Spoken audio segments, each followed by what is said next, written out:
the ancient East had an antidote. The ancient East understood the human mind much better than the modern West has. The modern West, maybe you could say, focused on the outside world, while the ancient East considered the internal world. And so it's more practical. And to get to the point, you are free when you stop trying to be free. How many times have you tried harder to do something and you just made things worse?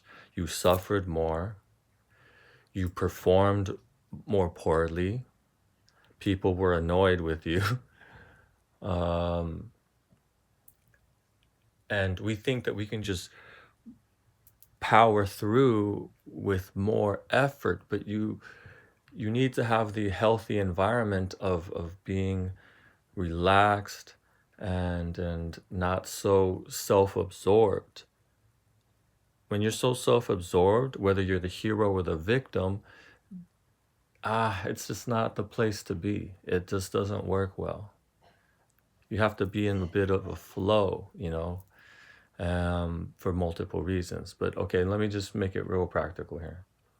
If you eat chocolate and then you feel guilty about that, sure, there's a healthy level of guilt or shame, but it's not about me, I am such a bad person. I am so sinful. See, that's self-absorbed. It should be about, it's about the action. That action is unhealthy, but it's not about me, like flogging yourself, because guess what? When you do that, you think that it's helpful in a way. You feel bad about eating the chocolate, and then you're going to eat more chocolate.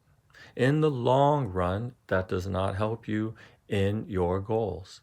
You have to have some self-compassion. Dude, that's something we really all need to really, really work on. Just because you're not a violent person outwardly, that's not it. With Buddhism and the ancient East, they consider the mind first. The mind is most important. Sure, ethics, action. You don't want to be a person that punches people or kills people or yells at people. You know what I mean? So how many of us are really that belligerent? Very few of us are. But many of us are secretly, internally violent. So we think all that matters is how we look. But internally, you are so violent. Many of us are so violent toward ourselves and so violent toward others. We're just not physically violent. And so it all starts with the mind, with the ancient East.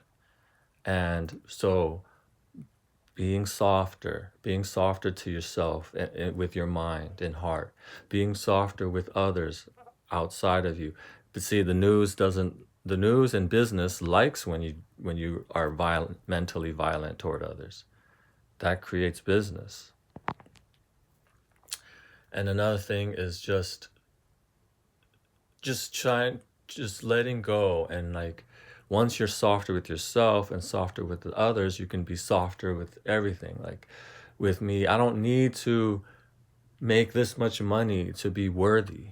I don't need to become successful at this to be worthy. Start from the smallest point. Start from within and start from right here, right now, as opposed to, I will be worthy when I make $1 million. No, just be happy with what you have, but be happy that you're working hard in the process, not the goal. Because guess what? Most people get the goal and then they're not happy anyway. And in fact, a lot of times they're more miserable. It's just an illusion your mind's creating that once I make $1 million, I'll be a happy person. And business, the Western business machine wants you to think like that because it's making everyone money. But they don't care about whether you feel healthy mentally or whether you feel content or at peace. It starts inside. It starts with 0 to 1 to 2 to 3 to 4. Just focus on what you're doing right here, right now. Start with a healthy habit. For instance, do 1 push-up a day and be happy about it. Stick to it, and then do 2 push-ups, then do 3, and then it'll be natural, as opposed to you making up an illusionary you in the illusionary future of what you need to do. See, that's putting pressure. That's being violent to yourself, as opposed to working with what's around you right here, right now, basics. And then organically you'll get to that high place, genuinely, as opposed to beating yourself up and that you're not there, and then pushing yourself in this very like drudgery kind of way, like I'm pushing through the mud, you know, and beating myself up. You have to be a millionaire or else you're nothing, and you know what I mean? It's not healthy, and it's also not conducive to high performance. You got to let go and be in the moment to perform your best. Plus, you're having a better life. You're enjoying yourself more.